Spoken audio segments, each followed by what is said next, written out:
Hello well-wishers and welcome to my channel Aspiring Minds. In today's video, we are going to discuss the important question answers including short, long answer type as well as the MCQ type questions from I Have a Dream, a famous speech delivered by Martin Luther King Jr. So grab your virtual seats and let's begin.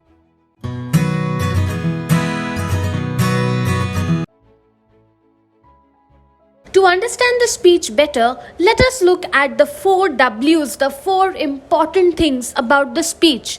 The speech was delivered by whom? It was delivered by the civil rights leader Martin Luther King Jr. The speech was delivered when?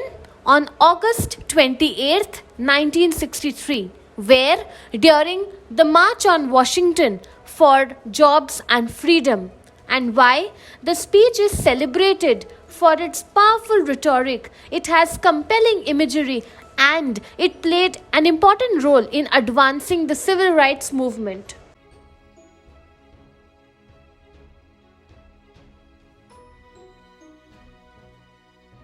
Question 1. What is the primary or main focus of Martin Luther King Jr.'s I Have a Dream speech? A. Economic prosperity. B. Racial justice and equality. C. Personal freedom. Or D. Educational opportunities. The option B is the correct answer.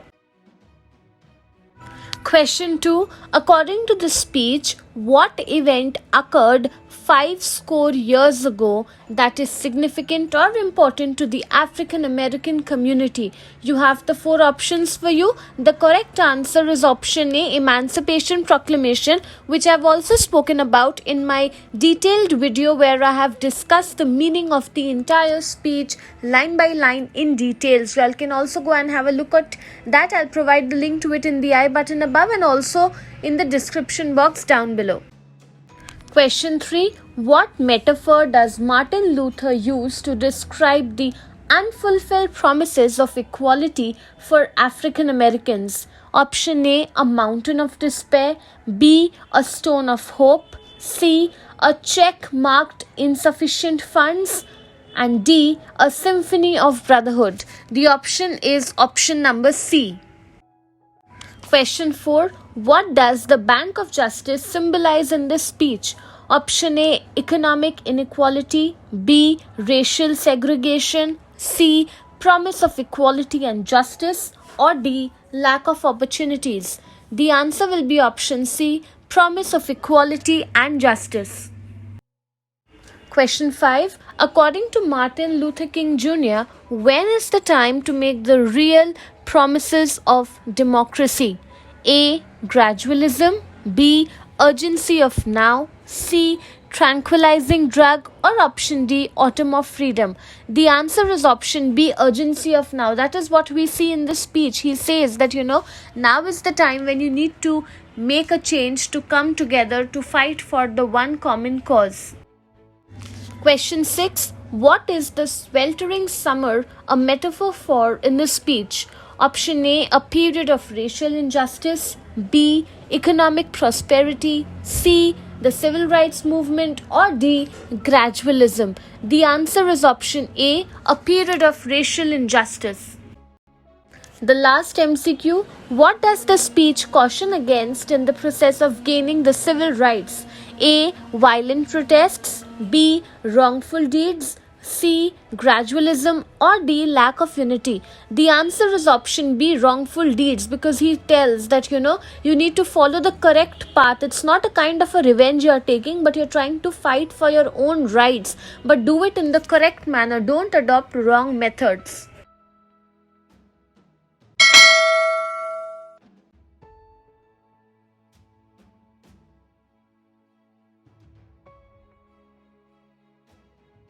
Question 1. Explain the significance or importance of I Have a Dream metaphor in Martin Luther King Jr.'s speech. Now remember, the concept of dream, American dream, all these were very important as ideas for any African American person, okay, because it was something that they were fighting for, something that they did not have. So it was like a dream, and to fulfill it was really a remarkable thing that they would have achieved in their life. So your answer could be that I have a dream metaphor symbolizes the king's vision for a future where racial equality prevails and people are judged by their character, not skin color. This is very important because I told you African Americans were constantly not given chances because of their skin color, and that is such a bad thing to do, to be judged on the basis of your race, on the basis of the way you look. It represents hope, unity, and the collective aspiration for a just and harmonious society. They just wanted a place like any other human being in the society, which would be free from any kind of bias or discrimination. Question 2. What is the symbolic meaning behind the check marked insufficient funds in the speech? Here, the answer would be that it symbolizes the broken promises of equality and justice made to African Americans. It suggests that the nation has not fulfilled its commitment to providing equal rights. Even in today's world, if we talk about the context of India, it is said that men and women are equal, but in many parts of India, this principle of equality is still not followed, and this is exactly what they must have felt at that time. So it shows a lack of opportunities and justice for the African American community. I'll tell you an important aspect which I learned from a recent podcast. It said that if a woman is raped in India, it is thought that it is the woman's fault because she was out at night or she was inappropriately dressed. But is it not the duty of the man to treat that woman correctly, not just in the daylight but also at the night? Question 3. Why does Martin Luther King Jr. reject the idea of gradualism in the pursuit of civil rights? He rejects the idea of gradualism. Gradualism means to take it slowly and steadily, one by one step at a time. But this approach is rejected by Martin Luther. And why is it so? Because he believes in the urgency of addressing racial injustice. He argues that waiting for a change through gradual means a slow and steady process will only perpetuate inequality. It will make inequality grow further, and he emphasizes that there is a need for immediate action to fulfill the promise that was done to them of democracy.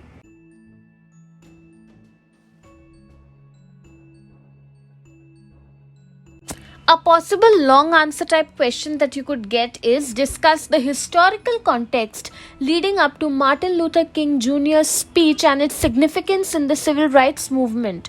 So we could explain it as the speech includes the centuries of racial injustice, slavery, and the struggle for civil rights. The king delivered the speech during the March on Washington in 1963, which was a pivotal moment or an important moment in the civil rights movement. The speech became a cry for obtaining racial equality, emphasizing that unfulfilled promises of liberty and justice should be fulfilled immediately, and he built an urgency through this speech. Question 2 is also very important. Examine the role of non-violence in Martin Luther King Jr.'s call for civil rights. Very important.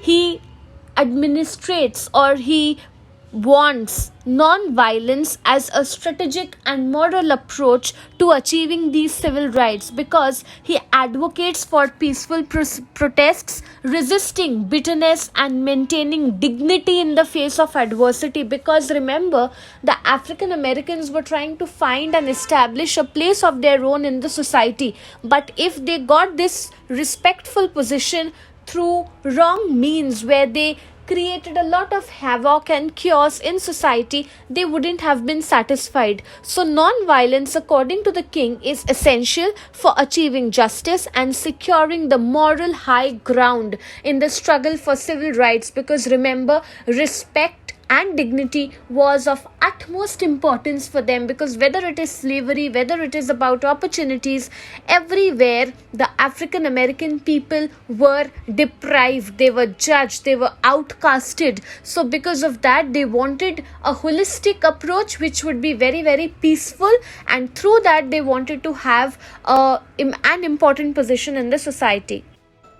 Question 3. Analyze the use of repetition in his speech, focusing on the specific phrases and their impact. Now he uses repetition like "I have a dream," "Let freedom ring," and "Now is the time." All these three phrases create a rhythmic effect to persuade the audience. The repetition over here emphasizes the most important points, the key points. They at the same time evoke emotion among people who are listening to the speech, and also reinforce that urgency for change, that demand for change right away. So all these contribute to the power of speech, making it memorable and impactful in nature. Question 4. Explore Martin Luther King Jr.'s vision for the future of racial relations in the United States as outlined in the speech. So here we can say that the king envisions or imagines a future where individuals are judged by character rather than race. He dreams of racial harmony, integration, and equality, that they wanted to be included in the society.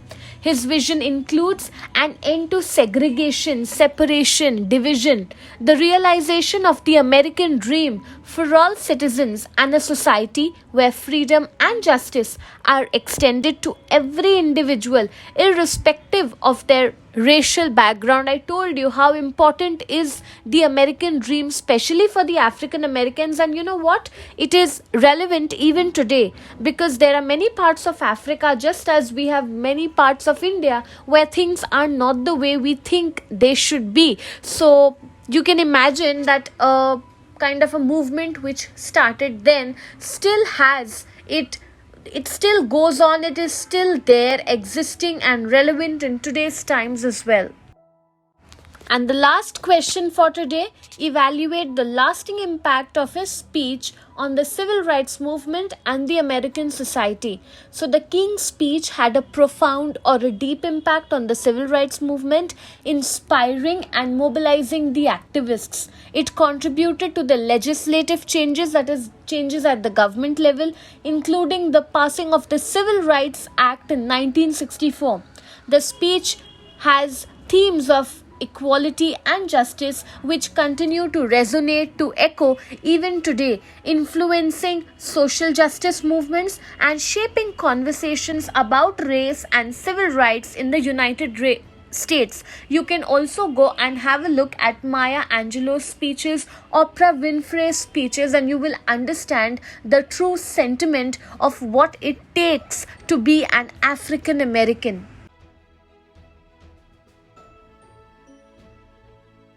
So that's it from this video. I hope you liked it. Do hit the like button. Subscribe to my channel for more such future updates. Thank you for watching.